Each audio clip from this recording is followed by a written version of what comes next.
Hello and welcome to the Hard Tech Podcast. I'm Daniel Laporte. Today I'm joined by Alex Blum, co-founder and CEO of Applied Bioplastics. Alex, it's good to have you here. Thanks so much, Dan. Really appreciate the invite. Let's get into it. Over the years, we've seen the emergence of plant-based plastic alternatives for packaging, medical applications, housing, construction, and other unusual applications, right? Can you paint a picture of what's going on here? Certainly. So this is a field that has had a lot of failure, and you know it's a lot older than you might think. Natural fiber composites, i.e. bioplastics, have been around since the 1960s when Mercedes tried to invent them as a weight-saving measure for their vehicles. Now, they couldn't preserve the cellulose in a way that kept it from rotting, so they ended up abandoning the technology in the 1970s. But there have been multiple attempts since then. Companies as large as Koch Industries have patented, fiber-based bioplastics. You also have, the traditional oil and plastic makers that are, trying to use processed biomass to make a number of different plastics, like you've said, from everything from packaging to medical devices to just everyday objects. The problem with all of these in general is expense.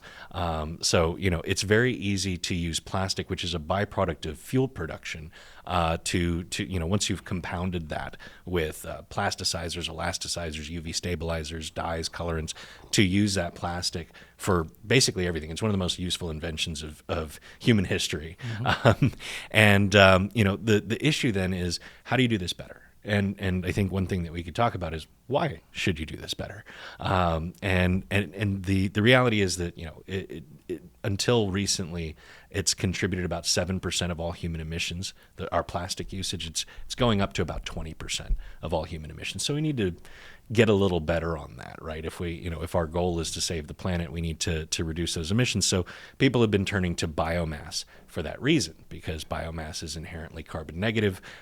Plants, they export oxygen and import carbon dioxide. So that's a really good thing for the planet. And if you can utilize that rather than extractive things like oil, theoretically you can do good things for the world. Now, there are problems. The first one is that processing cellulose takes a lot of energy. In fact, more energy than it takes to process oil.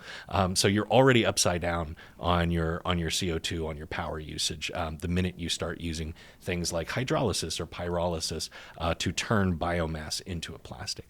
The other problem is durability, right? The reason that plastic is so useful is it never goes away. That's also one of the reasons why it's so harmful to the environment. But if you need something to last a really long time, you make it out of plastic. So how do you get biomass, which is inherently unstable and biological, to mimic something that is permanent, right? So there's a lot of challenges with that. So there's a number of companies that have tried that. I'd say there's around 20 companies right now that are really in production and making different kinds of bioplastics, but they face a hurdle that everyone else has already beaten in the plastic industry, which is price. This is a commodities market, right? So you cannot charge a green premium. You cannot charge a sustainability premium. You cannot, you cannot get mass buying all over the world. And this is a commodity that's consumed all over the world.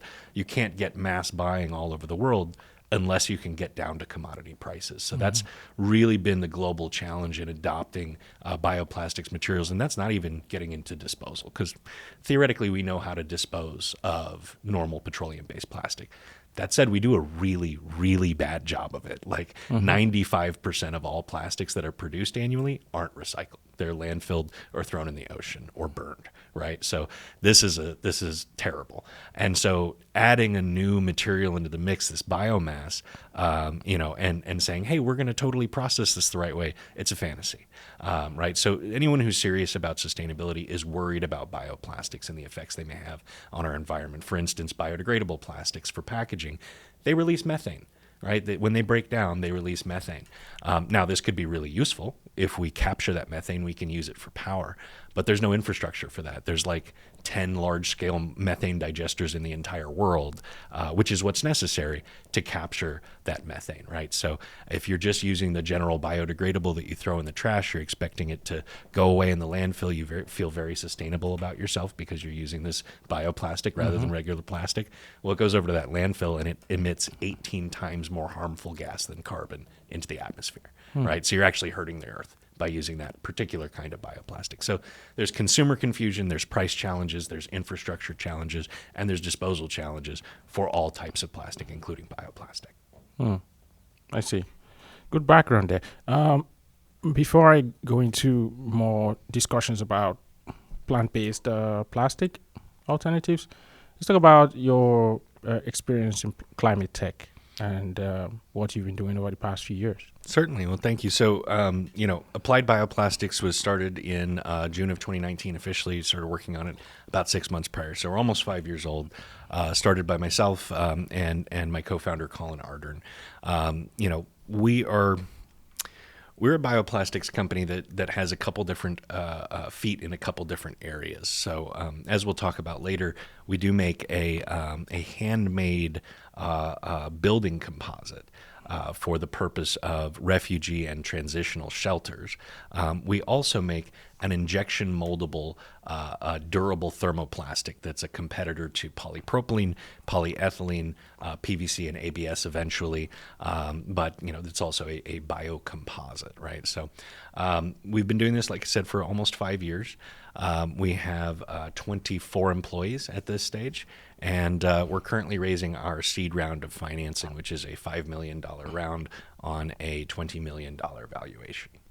That's 24 employees already?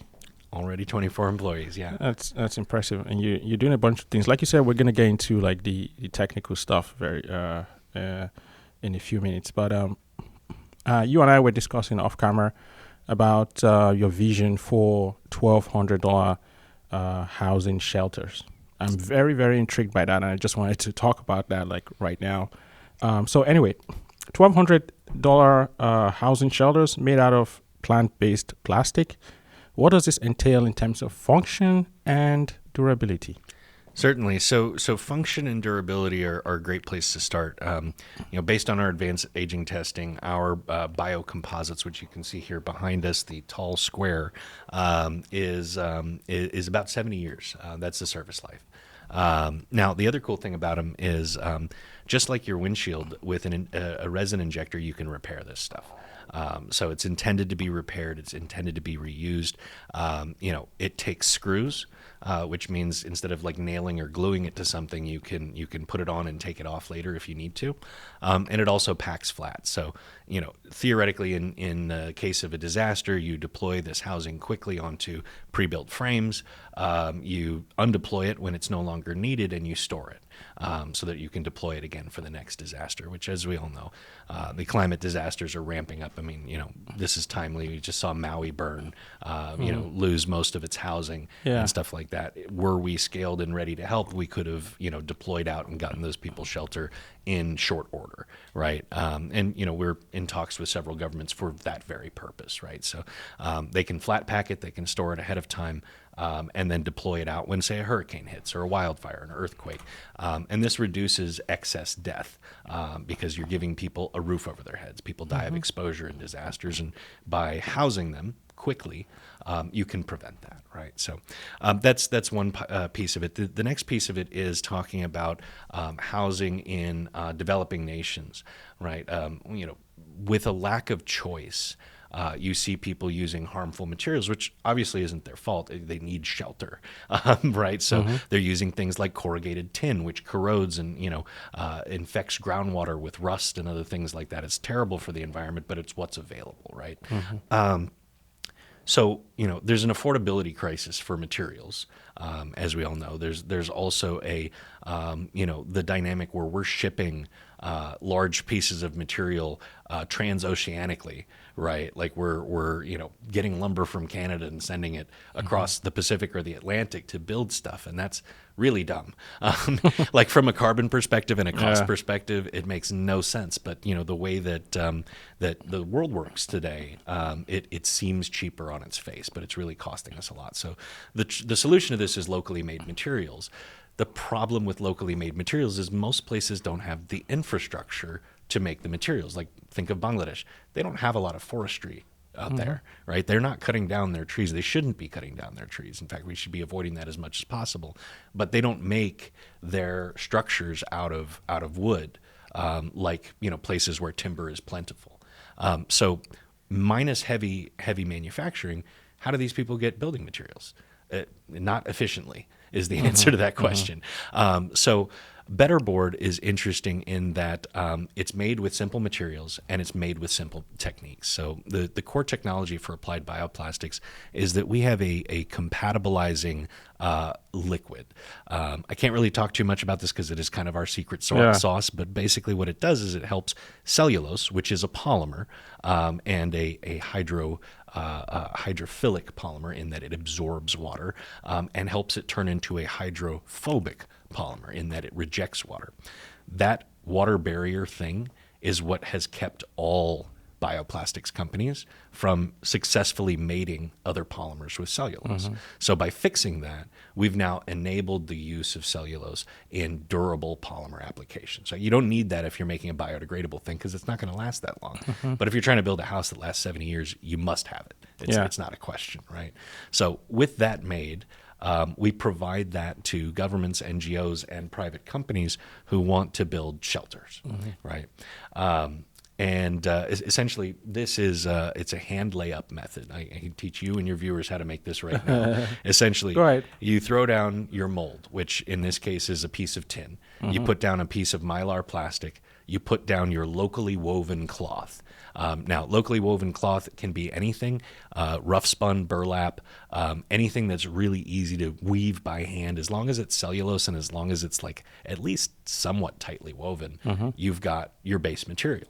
So you put that in the mold, you spray it with our compatibilizing chemical, and then you paint it with thermoset resin. Now, thermoset resin, just as a quick aside, is what goes into fiberglass, right? So it's a polyester, petroleum-based thermoset resin, which means it has an exothermic or hot reaction when you expose it to air. Right. Yeah.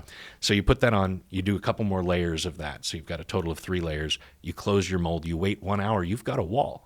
It's ready to be deployed in an hour, right? And I hope you notice I didn't mention any specialized equipment. Nope. No water, no power. Not even specially trained people like you and your viewers now know how to make this material. Maybe not the exact steps, but the general idea of how to do this stuff. So it's super low tech, and the reason that's important is the United Nations has said that cottage industry is the most important way to help people in developing nations, right? You could do this with a heat press. It would require a lot fewer people. It would happen a bit faster, but you'd be cutting off access for all of these people to get jobs in helping improve their communities. So this is where we get into the economics of Betterboard. Is we're intentionally doing it the low-tech way in order to help as many people as possible. Yeah. So this basically takes aid dollars that come into a disaster situation. Yeah. It gives those aid dollars to the local farmers for their agricultural products. It also goes to the local weavers who will weave that agricultural product into the rough spun cloth we need. Those aid dollars will also go to the people who are making the composite by hand. So you're essentially creating or embiggening 3 different industries in the host community or the local community, and producing inexpensive housing. Right. Yeah. So this is around $1 a square foot. We're seeing, based on fiber prices in the area, we're seeing prices for the whole house between $1,000 and $2,000. Now, that's a bit more expensive than normal shelters. Normal shelters are going to be, polyester like sheet stretched over treated bamboo, and that's really cheap. Like you can build a house for about $800 with that. So ours are more expensive. Problem is, that polyester sheet is like a millimeter thick. It tears, it breaks, it flies off when there's heavy winds. And now you don't have a shelter anymore. Yeah. That's kind of a problem. So our stuff is much heavier than that. It doesn't blow off in wind. In fact, at our pilot refugee facility in Bangladesh, our housing survived 2 cyclones back to back. Did not move an inch, while everything else around it got flattened. So the point here is, yes, it's a little bit more expensive at the forefront, but then it lasts 70 years, so you don't need to buy it again. You can also pack it up and redeploy it. So again, it's much more durable and thus much more cost effective. Wow, that's a lot to unpack from what you just said about the $1,000 to $2,000 houses. And I was thinking as you were talking about what's going on in Hawaii, in Maui. Yeah. And how I think there are more than 100 people dead now, and 1,000 missing. 1,000 missing. So, if I don't know how many houses have been destroyed, but with this technology, with the material that you have, you could restore the area that's been burnt down to a state in which people can actually live until they can rebuild their houses. It's not going to be like an ordinary shelter, like you said, that just gets damaged with any slight weather conditions, right? It gives people something to do, too. Yeah. And I think that's really important. Like, people don't really think about the psychological aspect of being a refugee or being a disaster victim, but like, you're sitting on your hands, right? Like, you're waiting for the aid people to come. Yeah. You're picking through the rubble. There's not much to do, and it sucks. Like, the powerlessness is something that I think really traumatizes people, that they're unable to assist in their own situation. Because this is low tech and because this is done by hand, you can get these people involved in saving themselves, right? It gives dignity back to people who've had everything taken from them, and gives them a way to actually help their communities, and brings in revenue for a community that's just been slaughtered by disaster, right? I mean, I think the estimates are Maui's going to lose like $10 billion a year in tourism, until they rebuild, right? This technology would accelerate that rebuilding. It would give these people purpose, while they're waiting for things to get rebuilt in kind of the heavy construction way. And it'll make them money in the meantime. And I think that's really important, is that, like, people don't like waiting for handouts. Making your own money is the best. I mean, we're Americans, for Christ's sake.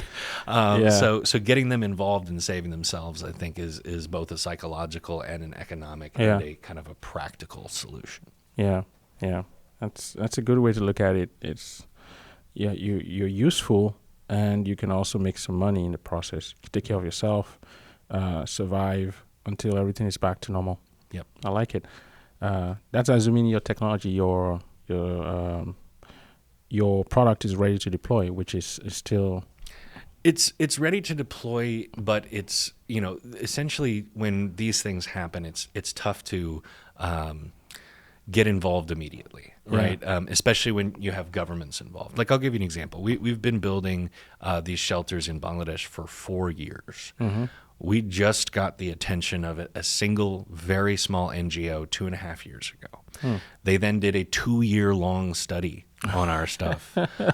And we've actually just literally a couple days ago received our first purchase order from the United Nations. The United Nations itself. They don't interface with startups. So this is an enormous accomplishment for us.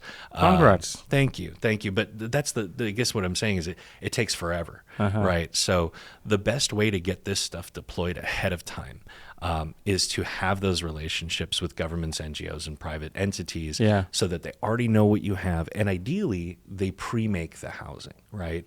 We're in a world where climate disasters are becoming increasingly frequent. Most of those types of disasters destroy housing, right? We're talking about wildfires. We're talking about floods. We're talking about, tsunamis aren't a direct thing, but, it's hurricanes, right?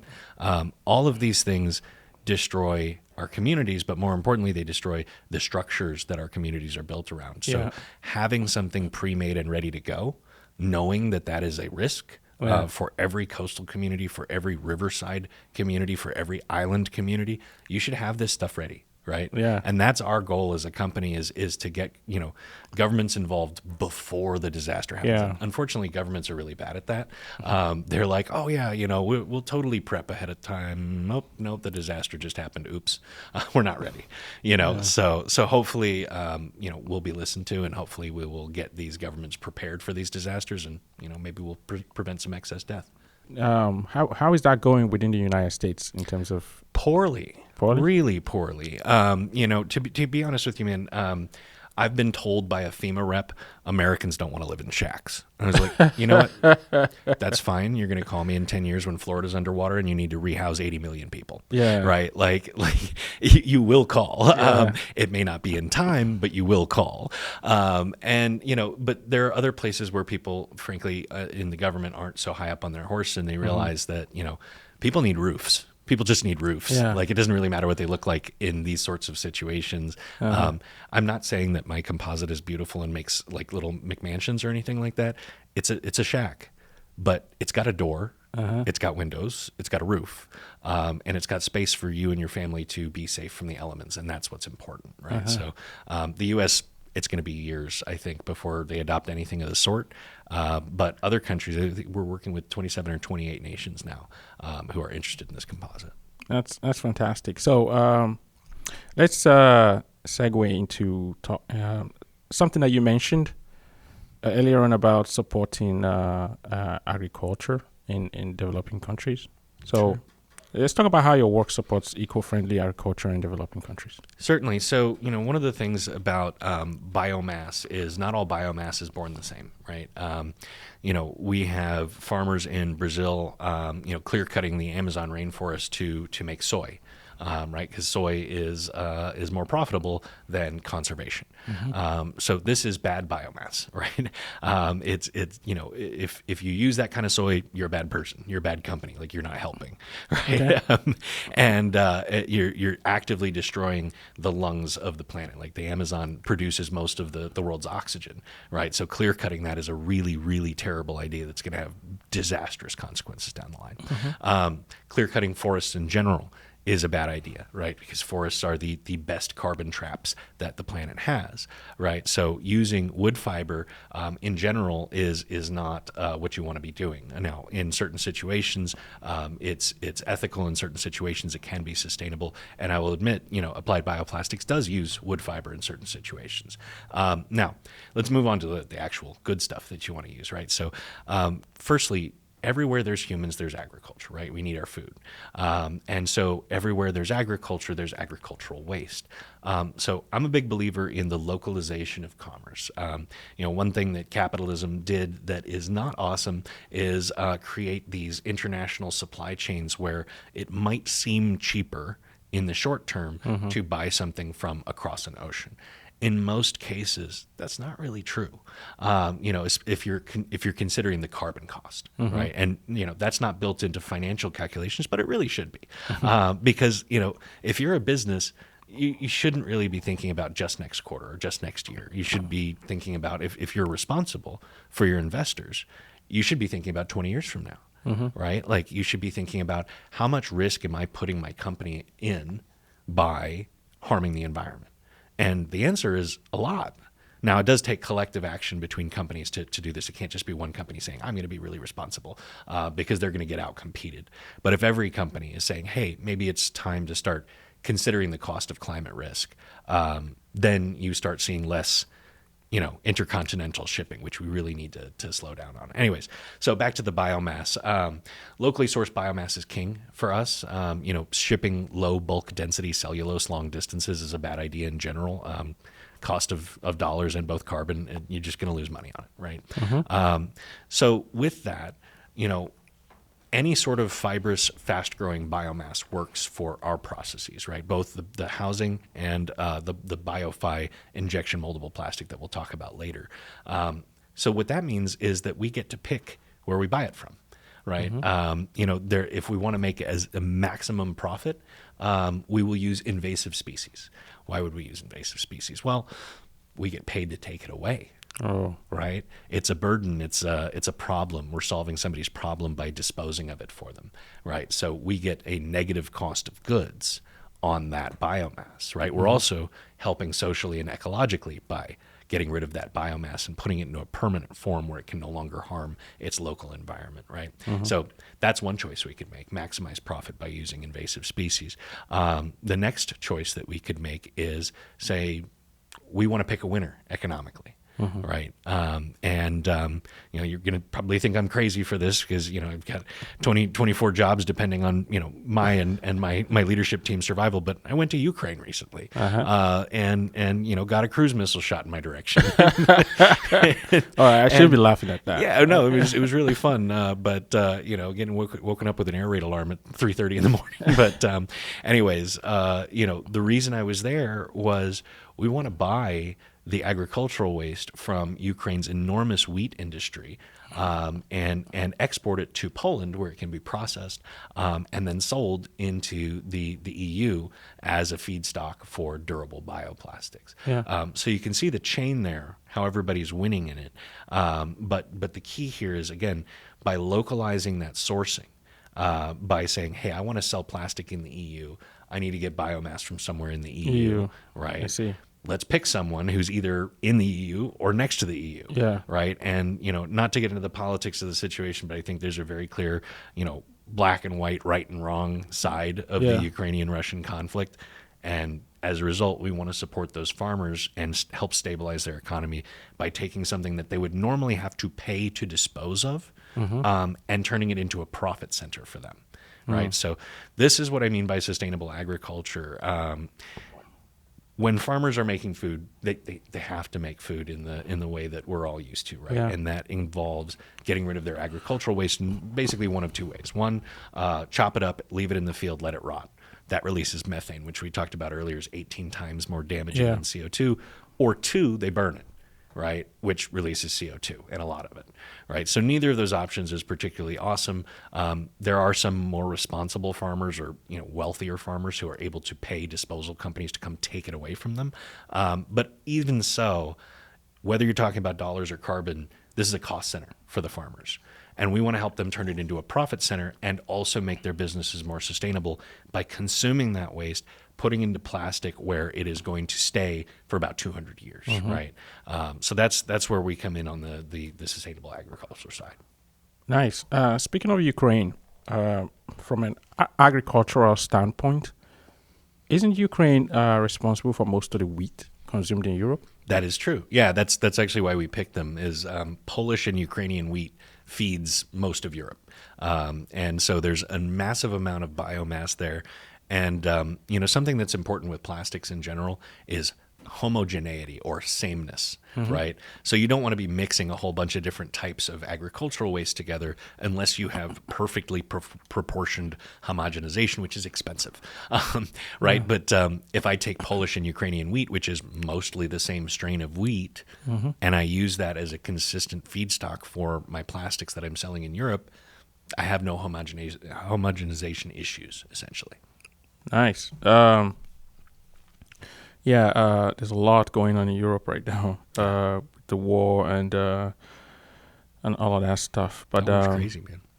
yeah.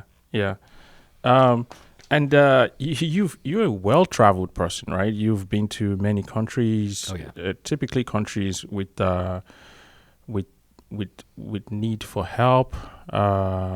In terms of refugee support and things of that nature. So you're very passionate about refugee issues, and you even won an award in London for your documentary on the Rohingya people of Myanmar. Yep. Right?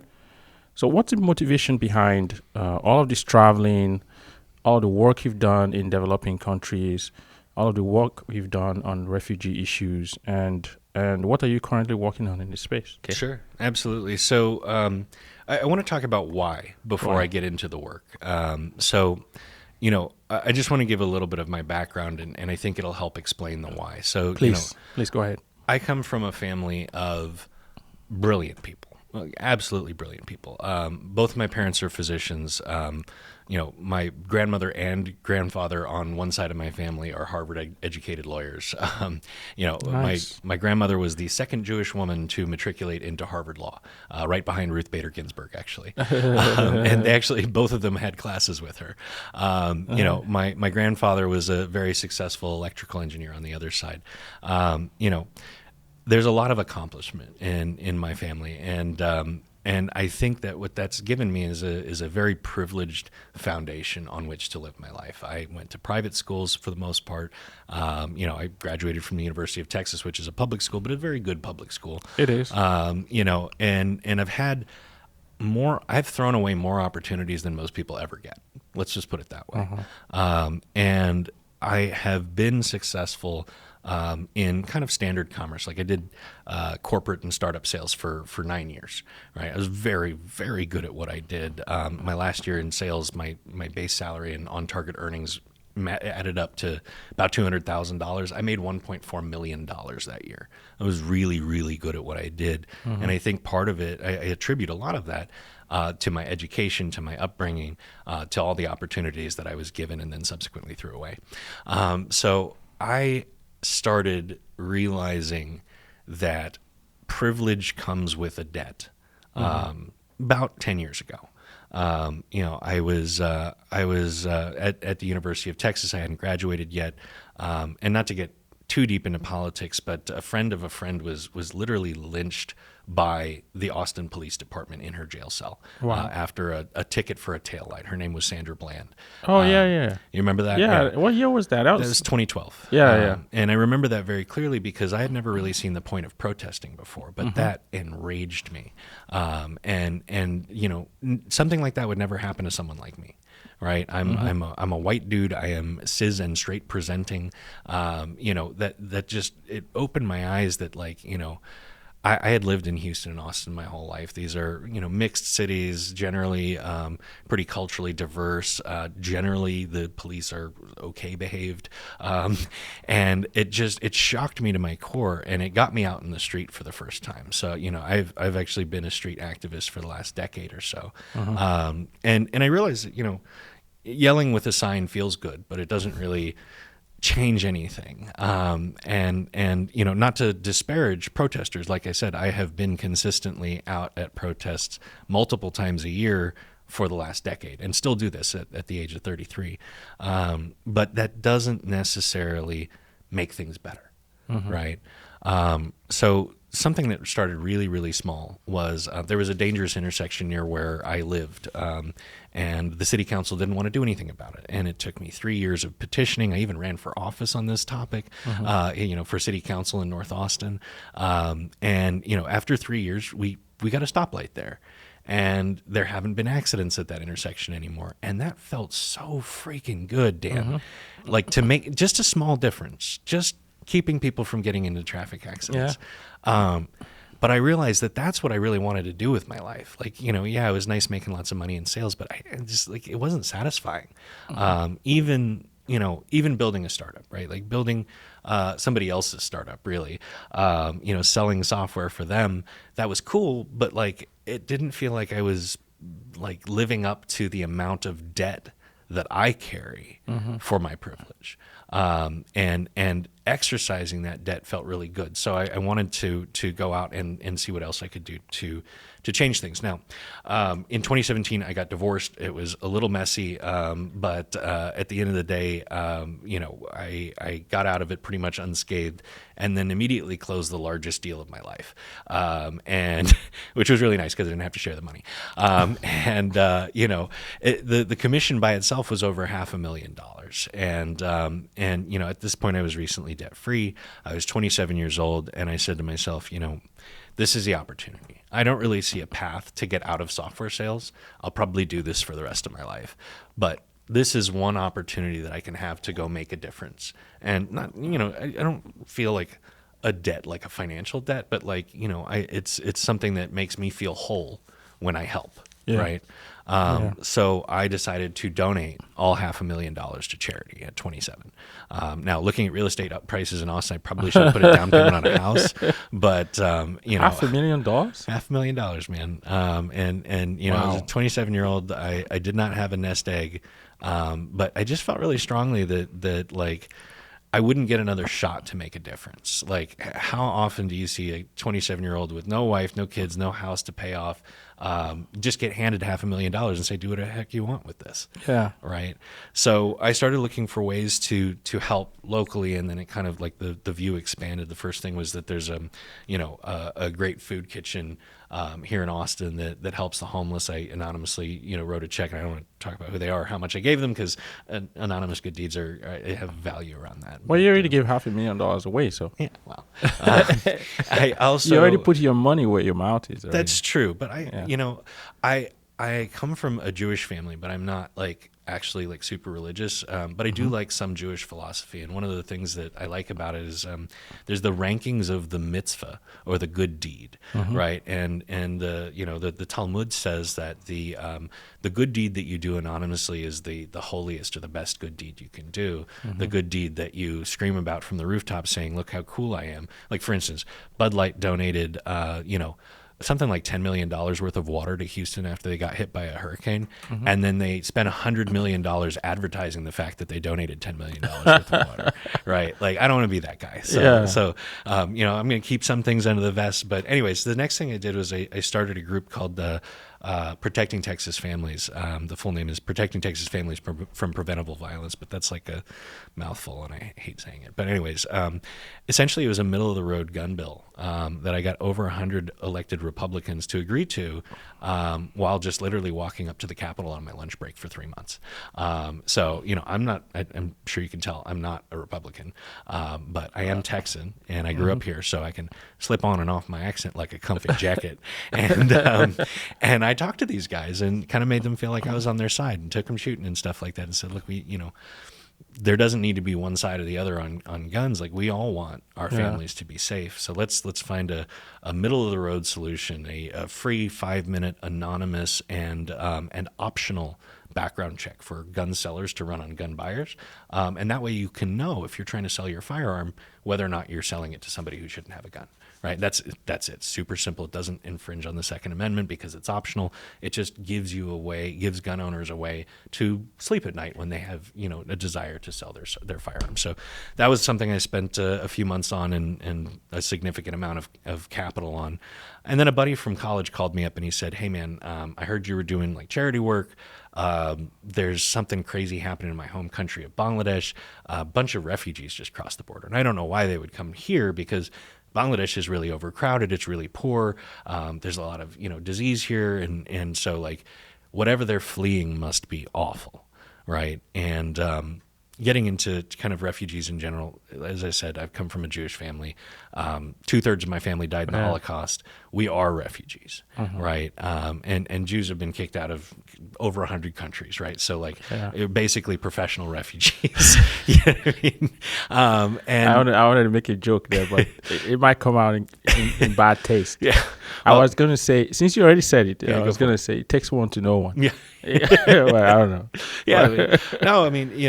In America is one of those places where we're supposed to welcome refugees, right? And, lift the lamp beside the golden door kind of thing, right?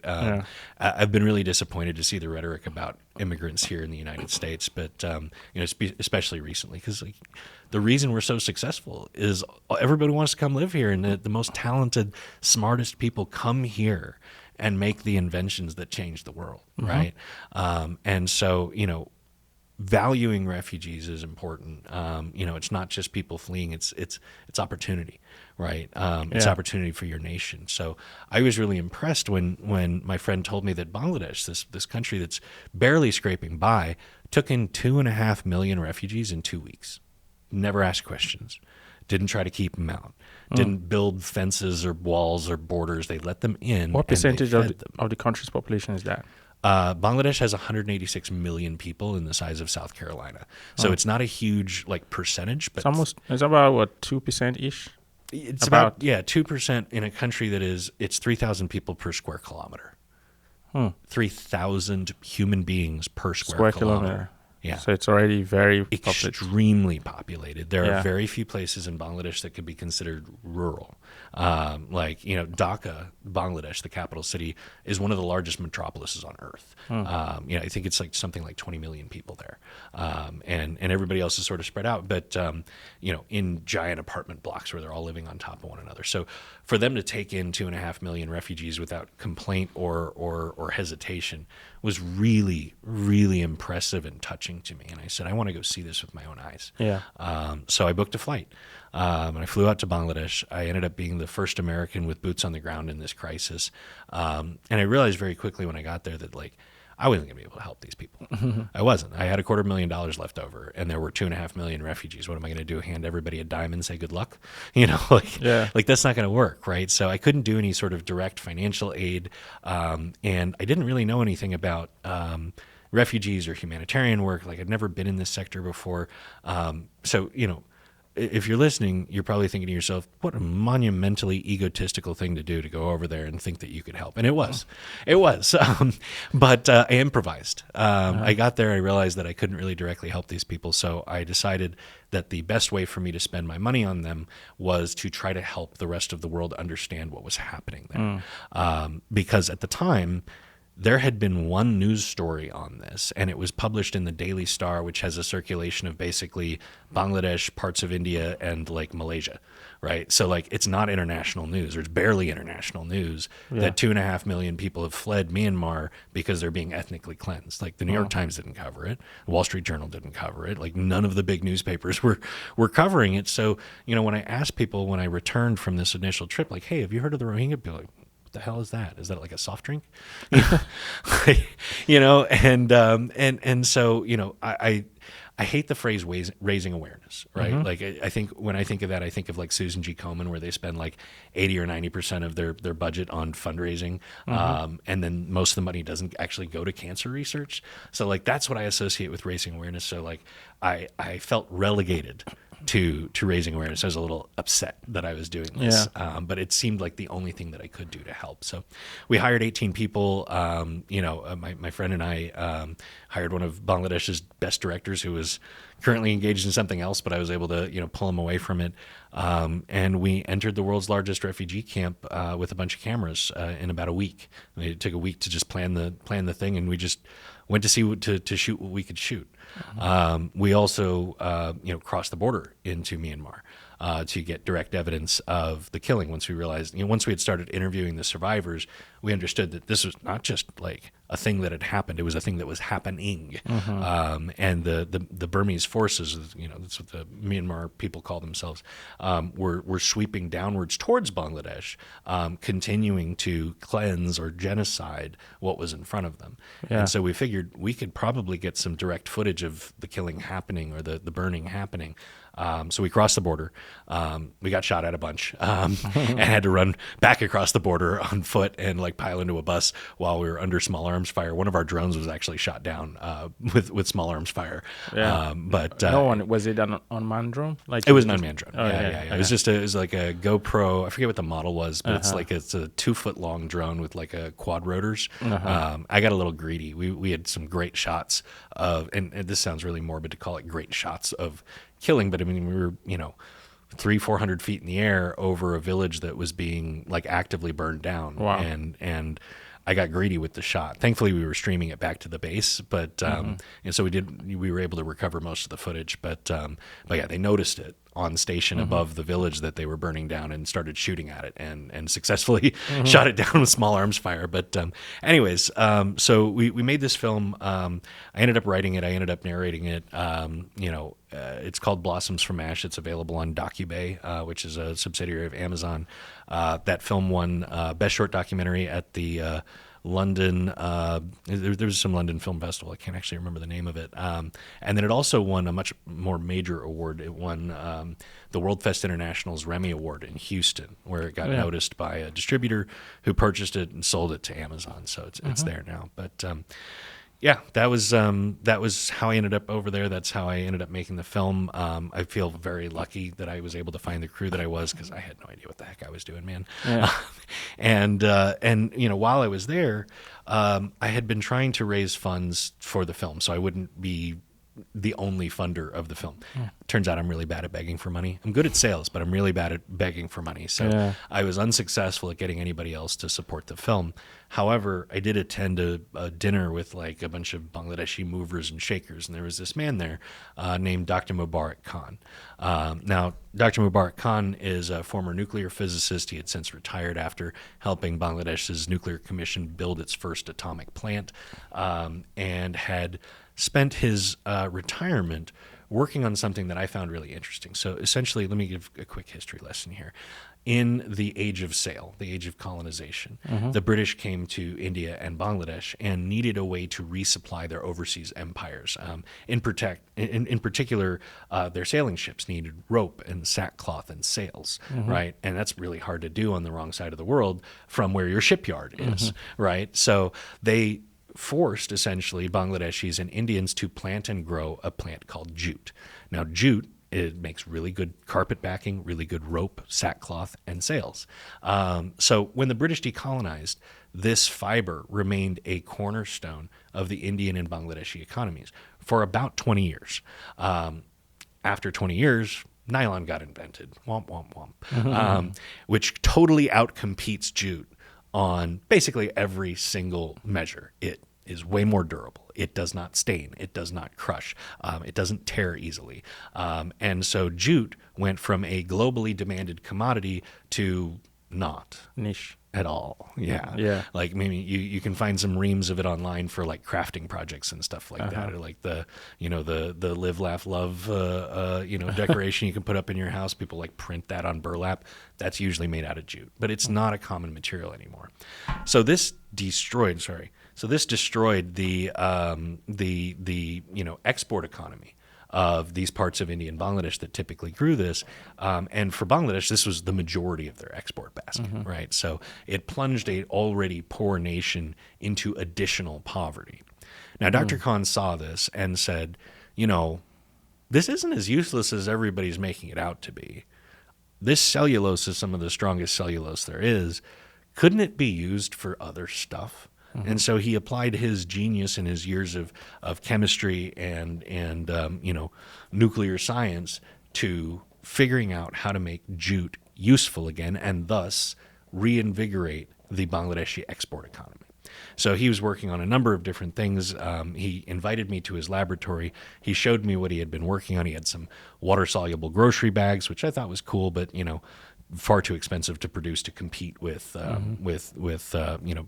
traditional poly bags, a injection moldable plastic, which was in a very rudimentary form, but it was interesting.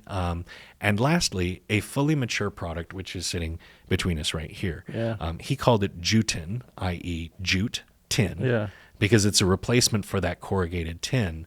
And it's made, like we were talking about earlier, out of woven jute.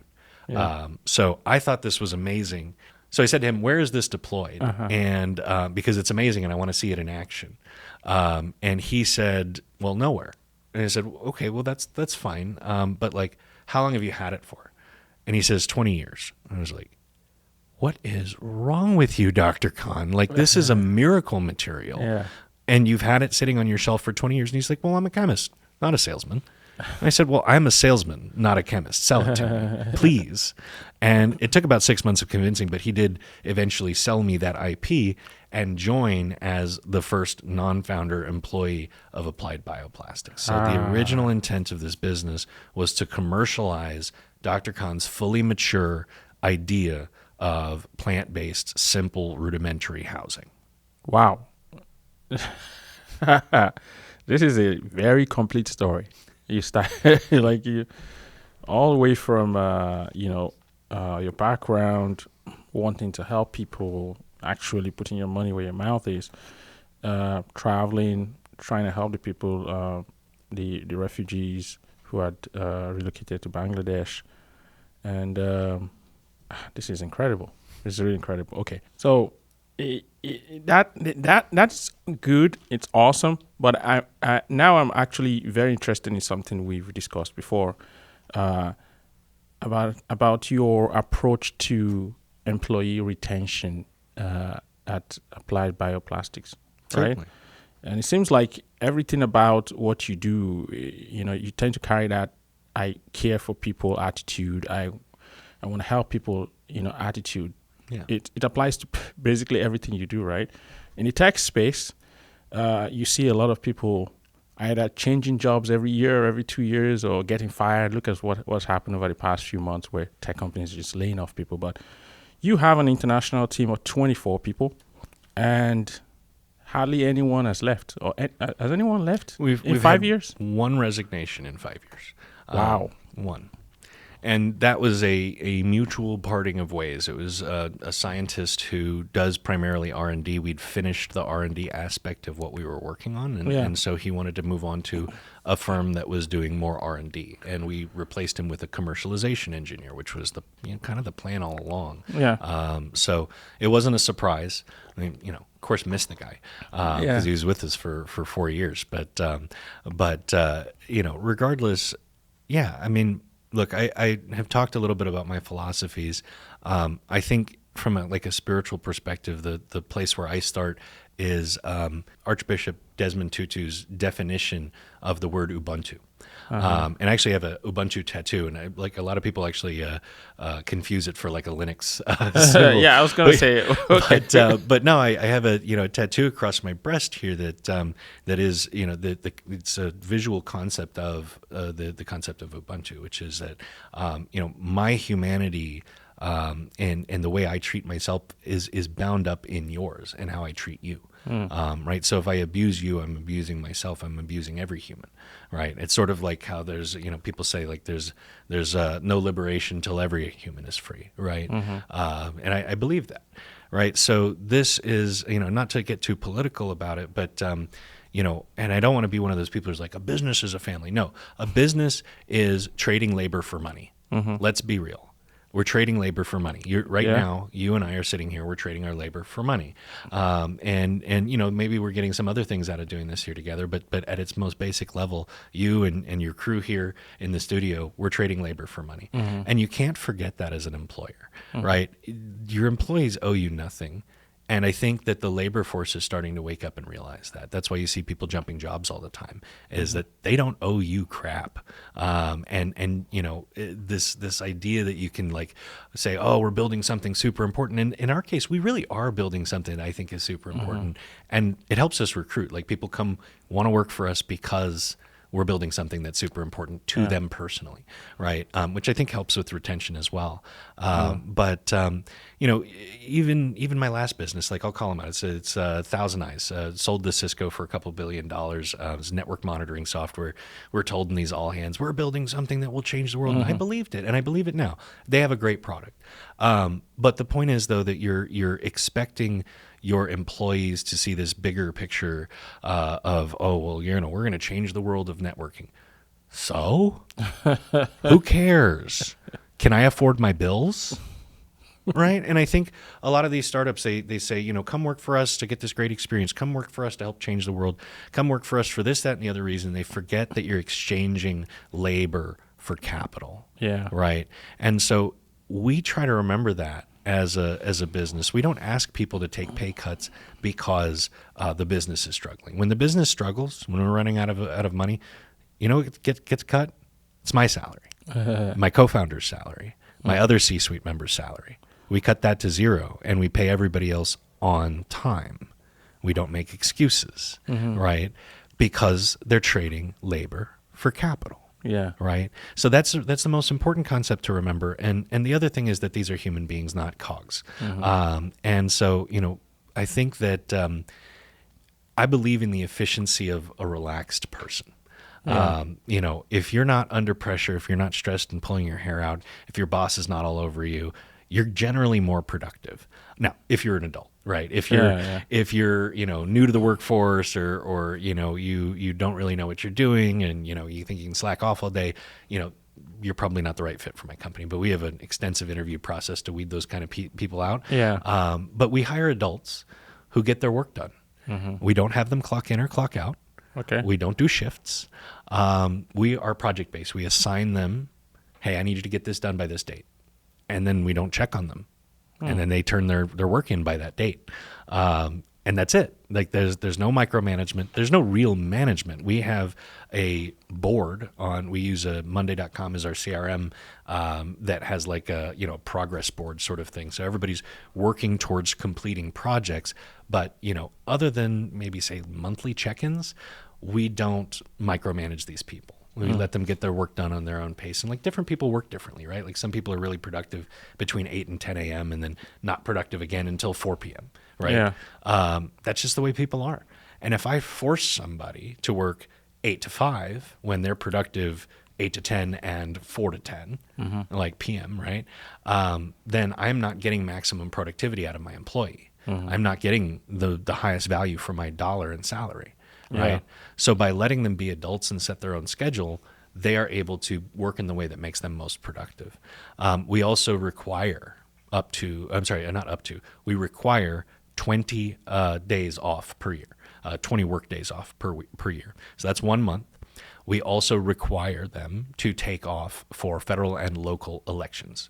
So you get the whole day off. Anytime there's an election in your local precinct or whatever, you must take that day off. You don't have to vote, but we encourage you to. We want you to participate in the democracy that you're a part of, right? Yeah. So the other thing is like, you got to go to the DMV. You got to go pick up the dry cleaning. Yeah. You have a childcare emergency, right? If you're on shift and you're being micromanaged and your boss is up your butt about it, then like you're not going to want to stay, right? But on the other side, like let me give another proof point here. 5 of my employees have gotten married. 4 of them have had babies. While working at an early stage startup. That seems risky, doesn't it? Yeah. But they know that we're there for them. They know that, when they have a childcare emergency, their kid gets sick, they get to have time off, right? They get to go be with their family. And the result here is, again, like 1 resignation due to literally just a company changing stages, right? We've fired 2 people for misbehavior, and that's it. Right. And so we get to keep in all 5 of this years. In 5 years. And we get to keep all this tribal knowledge in. Yeah. Right. And that's really important because, we have trade secrets. We have all these things like in order to understand how we do what we do at a technical level, it would take years of study. True. These people who've worked with us for 5 years have done those 5 years of study through practical work. Losing one of them would be horrible for the company, right? So treating them like human beings, remembering that we're trading labor for capital or capital for labor, and letting them set their own schedules not only keeps my business efficient, it enables me to pay people well without being like exorbitant. So it keeps my burn rate low. And I get to keep all of that tribal knowledge in the tribe. And I think that's a much more effective way than like, oh, let me hire 100 salespeople and then fire 80 of them because I realize that none of them are hitting their quota. Like that doesn't work, man. Anyways. You think this is going to work really well at scale?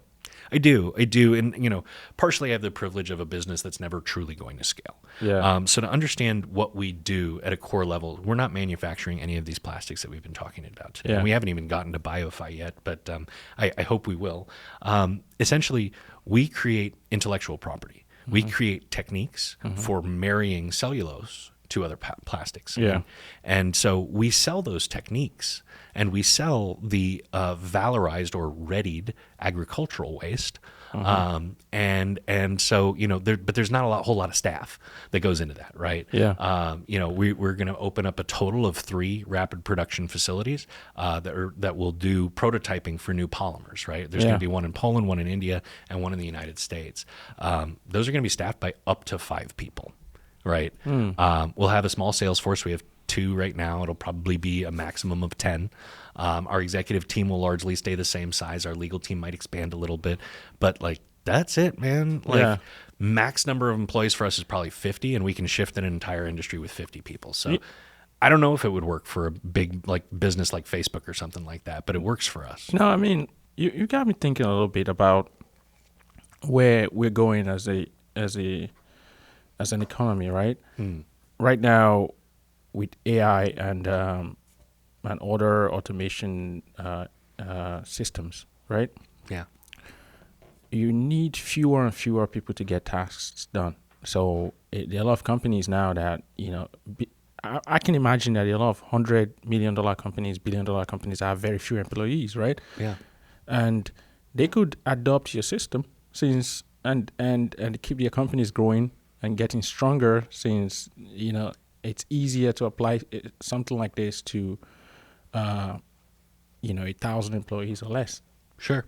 Yeah, I mean, I don't know how it would work with those larger companies. I think that, I have the privilege of getting to personally interview every single person that I hire. Yeah, that's what I was thinking, Right.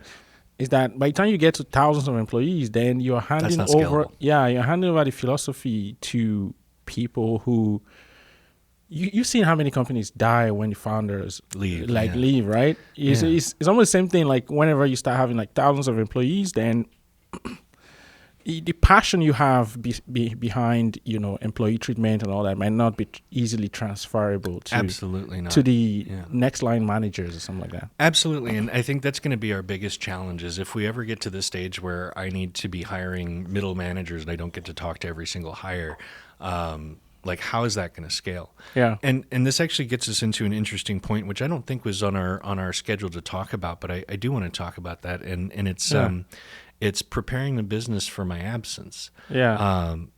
I am, you see me here. I've got my cane. I've got my knee brace. I'm a disabled person now. I wasn't when I started the company. Mm-hmm. I have a early onset super aggressive psoriatic arthritis, which means my immune system is eating my own bones. I've had 2 hip replacements. I'm 33 years old. I will have probably both of my knees replaced within the next 5 years. And then after that, maybe 5 to 10 years on, I'll be in a wheelchair. I don't expect to live past 60, because of this disorder. Now, we can talk about, the philosophy that comes from that here in a minute, but one of the things that I'm most concerned about is preserving the legacy of this business, right? Yeah. I think if private equity were to come in and acquire our company, they would cut the housing division, like the next day. Because we sell these houses as close to cost as humanly possible, right? It's not a profit center for us. We're not trying to make money off of refugees. In fact, our profits from the thermoplastic side of the business are supposed to subsidize the housing as well. We can still be wildly profitable on that plastic because, again, we're just making IP. We're not doing the manufacturing.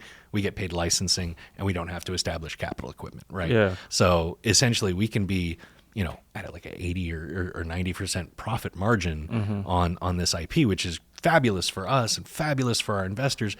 But capitalism is all about optimization, right? So if somebody were to take over the company, they'd say, hey, that housing thing's not really making a whole lot of money. Let's cut it, right?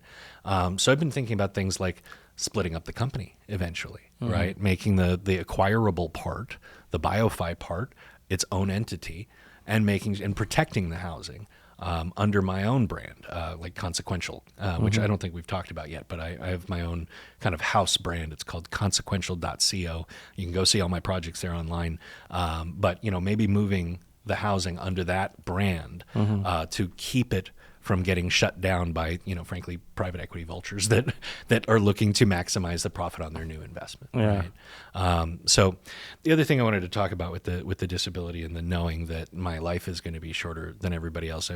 I saw the look you gave me when I said that. I don't know if the camera picked it up, but it's a look I get a lot. It's pity, right? No. Okay. So I was about to say that you are 33. You're talking about, you might not live beyond 60. It's 27 years for a lot of things to change. True. Yeah, medicine could advance, but I could also step in front of a bus walking out of the studio. Right? Oh yeah. Okay, right. well that's different. But I like to believe in possibilities, right? I may call me deluded or whatever, but like 27 years to add another 27 years to your life. Sure. Yeah, that's what I believe. That was the look I was giving you. Like, come on, come on, have more hope. Have faith. Yeah, I'm not a very faithful guy, I have to say. I mean, I try to be a pragmatist around the situation. I honestly think that this diagnosis and the giant handful of pills I have to take every morning. I'm on cancer meds now, as well as having multiple appliances in my body, and the cancer meds help with the immune system stuff. I don't really know how it all works. But anyways, it's reduced the number of things that I have to worry about, believe it or not. It makes day-to-day life harder, like going up the stairs, going to the bathroom, all that kind of stuff's much harder, being a disabled person. But, what it has done for me is it's shaved down the outcomes that I have to worry about. I'm not going to have kids. This has taken away my interest in even adopting children. I used to want to adopt. I would definitely not want to pass on my poor genetic mix to some unsuspecting child. So, adoption was a thing, but I don't think it is anymore. And, because I won't be around enough to see all the awesome milestones that a kid would have. And, it just doesn't seem like the way to go for me. Another thing is I don't have to worry about retirement. I don't have to worry about saving for that. Like, I see money as a tool anyways. I'm not trying to run up the score, not trying to win capitalism. But this even more so enables me to put what funds I get from running and eventually probably selling Applied Bioplastics towards what I care about, which is charity, which is refugees, which is improving the environment. And so I don't have to worry about who I'm leaving in my will. I can spend every cent I make, So there's this clarity of focus that comes from knowing you're going to die younger than everybody else, that I really appreciate. And I don't want to say I'm grateful for being disabled. Obviously, I'd love to have the physical capability back, but looking for those silver linings, I feel like that's a pretty big one. Yeah. Wow. I'm glad we spent a lot of time talking about you and your motivations and your background, and you just talked about your disability and your plan for Applied Bioplastics based on that, and that was nice. That was nice to hear from you. I'm still a positive person. I mean, I'm the type of person that, not to sound like indestructible or anything, but I'm the type of person that would work even when I can't stand up. Yeah. Like, I'll find a way to, I mean, even this last weekend, I was so sick I couldn't get off my bed. But come Monday morning at 7 a.m., I was in the office. Drag yourself out, yeah. Yeah, I was like, I sat down for 20 minutes and then I couldn't sit down anymore. Yeah. I feel exactly the same way. I actually have both of these tattoos as a result of going through this stuff. They're both about perseverance. The top one is Gambaru, which is Japanese for stand fast. And the second one is a quote from the ancient general Hannibal. When he was faced with the Himalayan mountains, he had his elephant army with him, right? And his generals were like, "How are we going to get over these mountains?" And he says, "Inveniam viam aut fasciam," which is Latin for "I will find a way, or I will make one." Yeah. And that was so badass, and that inspired me so much. I was in Israel recently for business. I went to the world's oldest tattoo shop and got that done in Hebrew on my forearm. Hey, so I'm preaching to the choir, right? It's all good. Yeah. All right, let's talk about BioFi and Betterboard. You brought samples for both of them today, and just talk about them briefly. I know we've mentioned them along the way. So Betterboard is the large rectangle here. Betterboard is the handmade refugee shelter. It has an R value of 30, which is a measure of insulation. So if you build houses, if you're a construction guy, if you're a construction materials guy, this is something you might want to think about, just because it's a high value product made made very inexpensively. It also has incredible fire retardant properties. The United Nations just finished testing it last week. They ran a 2,000 degree Fahrenheit blowtorch on a square of Betterboard for 2 hours, and it did not catch fire. Wow. It actually outperformed steel on heat transfer. So like the inside of the opposite side from the one that's being blowtorched got hot slower than steel did. So it's really, really good at insulation, really, really good at fire retardants, and it's very inexpensive. Some people really like the aesthetic. Personally, I'm like, I see burlap when I look at it. $1 per square foot, is that what you said? About $1 a square foot, yeah. About $1 square foot. Yeah, Okay. exactly. Yeah. I mean, it depends on what goes into it, right? So Betterboard is a set of technologies. The one that's behind us is called Jutin because it's made out of that jute fiber. Yeah. But there's also like hemp tin, corn tin. Like there's a bunch of different ones that you can do, and they all have slightly different properties. Yeah. But anyways, so that's Betterboard. We've spent a lot of time talking about Betterboard and the refugee shelters today. Yeah. So let's talk about BioFi. Yeah. And I want to kind of fold BioFi, which is a brand. There's tons of different grades of plastic underneath BioFi, just like there are tons of different types. And by the way, BioFi is the one inside of that jar. Yes, the Erlenmeyer flask there. That is a polypropylene composite. That's one of the first ones we ever made. Once we figured out how to do white. Now, white is a big challenge for bioplastics because you're using generally brown biomass. It's pretty hard without using a lot of industrial bleaches and terrible chemicals to make it white. But we managed to do that in a sustainable way. So yeah, it looks pretty white. Yeah. Okay. So essentially, BioFi is also a set of technologies that is an umbrella over a bunch of different grades and types of plastic. Yeah. Now, BioFi is a mixture between cellulose biomass and normal plastic. Our goal is to reduce the amount of normal plastic as much as possible by improving our adhesion techniques, improving our compatibilization, improving the techniques that are used to actually do the compounding itself. Today, the average use case is using 40 to 50% natural fiber and 60 to 50% of normal petroleum-based plastic. We've made plastics with as high as 80% natural fiber. And with that, you're seeing around an 80 to 85% carbon reduction and an 80 to 85% microplastics end-of-life reduction. So that's the value there. That's why you want to buy BioFi, is that it's much, much greener on CO2 and end-of-life microplastics than any other plastic on Earth. Yeah. The other bit here is that we are licensing BioFi to compounders. So let me just back up and make sure that our listeners understand the plastics value chain. Yeah. So I mentioned part of this earlier. Essentially, fuel companies like Shell, BP, those types of companies, they make fuels, and plastic is a byproduct of those fuels. Yeah. However, nobody uses the plastic that comes from Shell. It's not put into anything that you use. What has to happen first is that it's compounded. So it's compounded with other additives, so like plasticizers, elasticizers, UV stabilizers, colorants, dyes, tons of different things to change the physical properties of that plastic to make it useful. So there's a set of businesses that do this work called compounders. And they have a machine called a twin screw extruder, which you might imagine has two screws. And that machine is what is used to make the plastics that go into all of these familiar items that you see every day. Toys, tools, technology, transportation components, your car dashboard, your phone case, your glasses frames. I mean, the headphones we're wearing on our head, all of this is the same type of plastic. It's durable petrochemical plastic, right?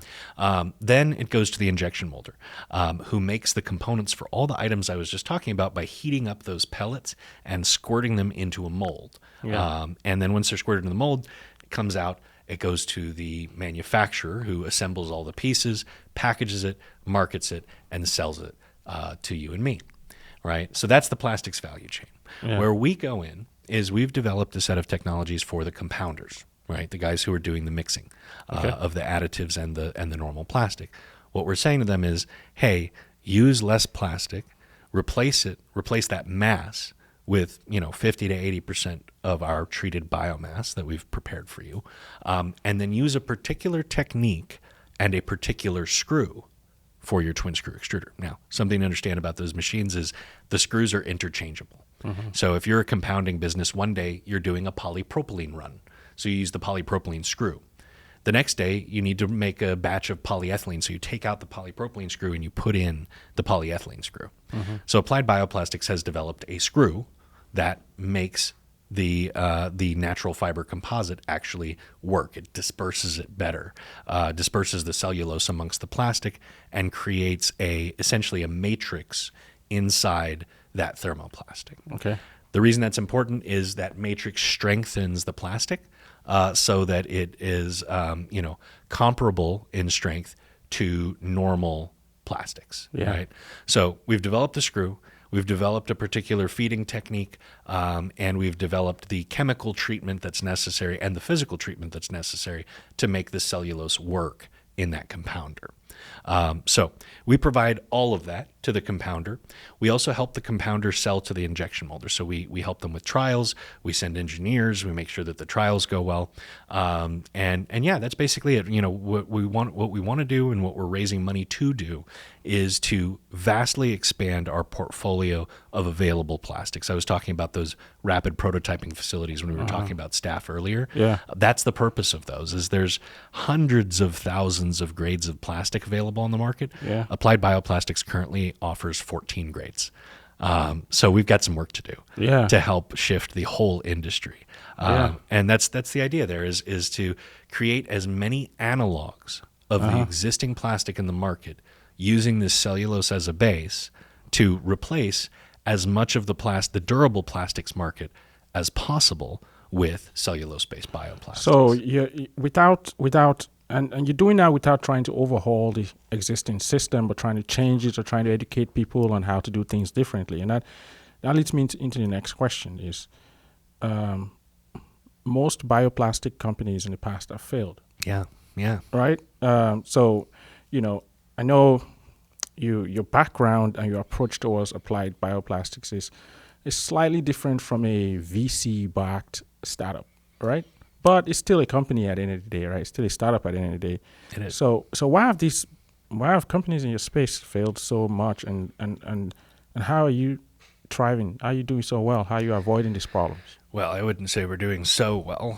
We are hanging on, and we're making it work. Positive vibes. Huh? Yeah. No, we're making it work. But look, there's 3 lies that bioplastics companies tell themselves, tell the market, and tell their investors, and those lies are why they fail. So let's go through the lies and also our rules that deal with those lies. So the first lie is this: people will pay more for my plastic because it's more sustainable. Yeah. No, they will not. This is a commodities market. The minute you're even 1% more expensive than the commodity, you've just cut 6 billion people on this planet out of using your product. Yeah. Most people buy what's available, not what's sustainable, not what's most expensive. They buy what's least expensive, or they don't have a choice, right? Yeah. In many places, there's only one product that you can buy for any given use case, right? So the minute you charge a green premium, you've lost most of the market. So, unless you have a plan to get to commodity pricing, you're screwed. You're always irrevocably screwed. Like, you're not going to fix that. And you're always going to remain a niche product. And if your business model is based around going big, you're going to lose and you're going to go out of business, right? The second lie that people tell themselves and their market and their investors is companies are willing to swap out their capital equipment in order to use my plastic because it's more sustainable. No, they are not. There are $500 billion worth of capital equipment deployed in the world today just for processing plastic in its current form. Wow. You think they're going to replace $500 billion just because you're slightly more sustainable?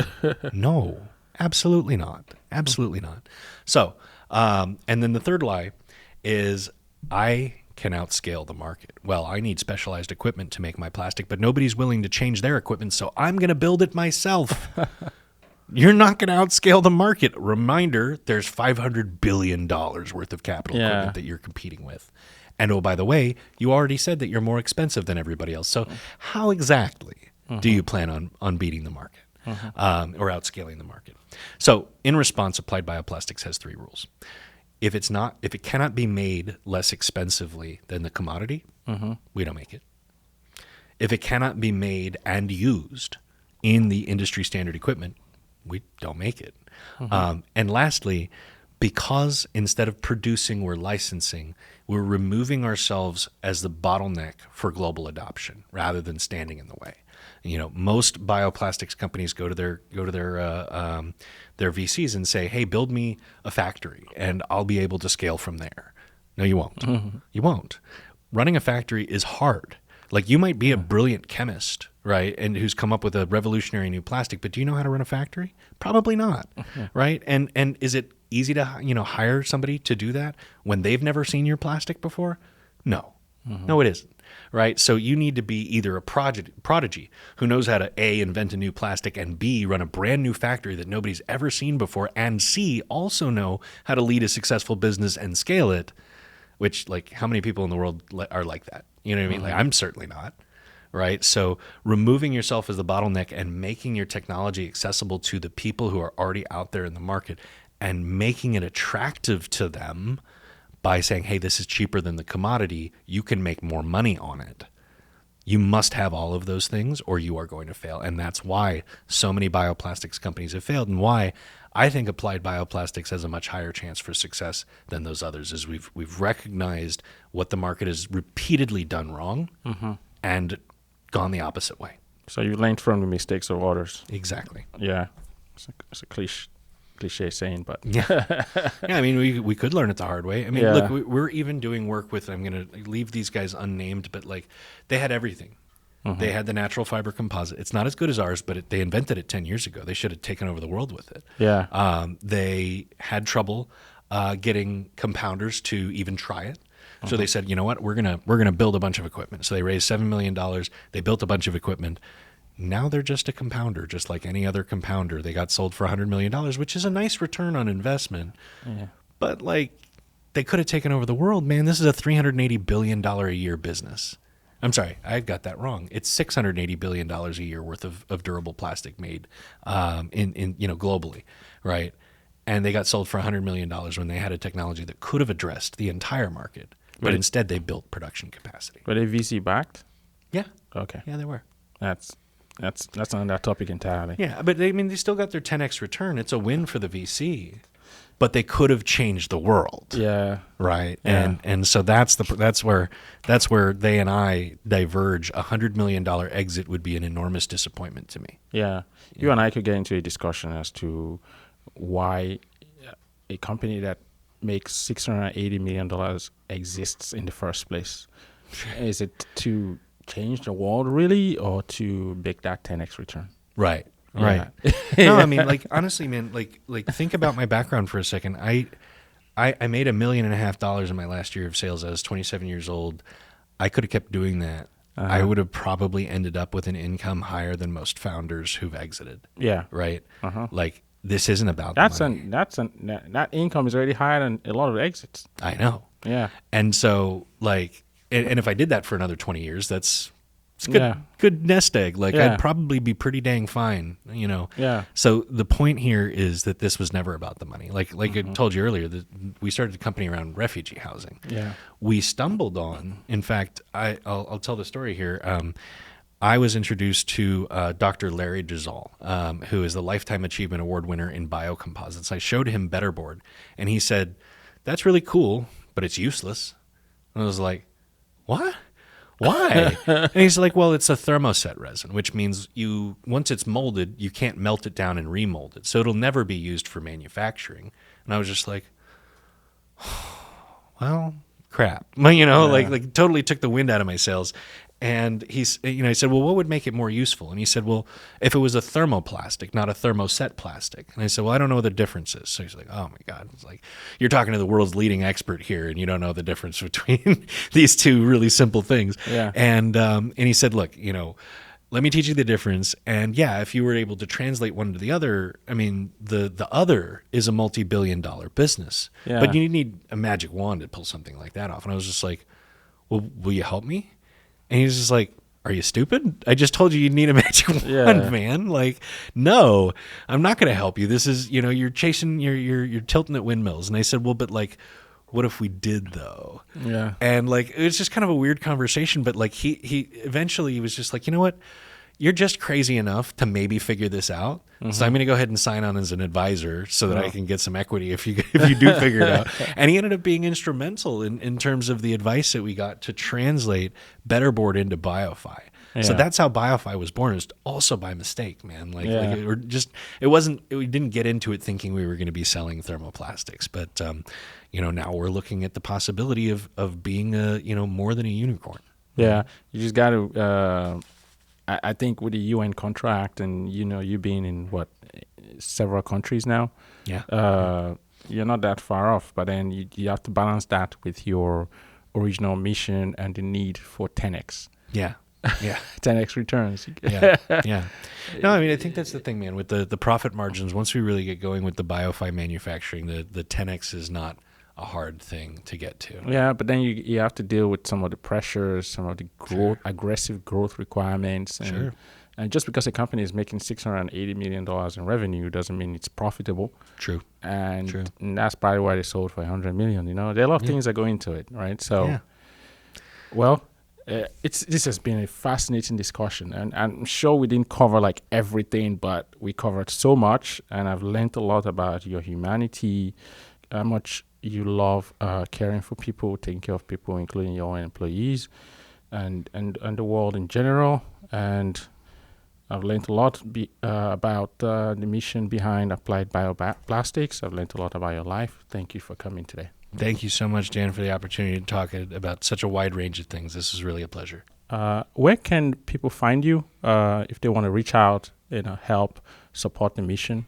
Yeah, I mean, if you're an investor, obviously reach out directly to me, Alex at appliedbioplastics.com. Mm-hmm. You can find us on LinkedIn under Applied Bioplastics. Our Twitter is @bioplastics. Lastly, if you're interested in my projects like my movie, the nonprofit that I also run on the side, you can visit me at consequential.co. And with that, we've come to the end of another episode of the Hard Tech Podcast. I'll see you all on the next one. Thank you. If you enjoyed this episode, please like and share the video. Also subscribe to the channel and hit that notification bell so that you can stay up to date with the future of physical technologies relating to robotics, energy, healthcare, transportation, and more.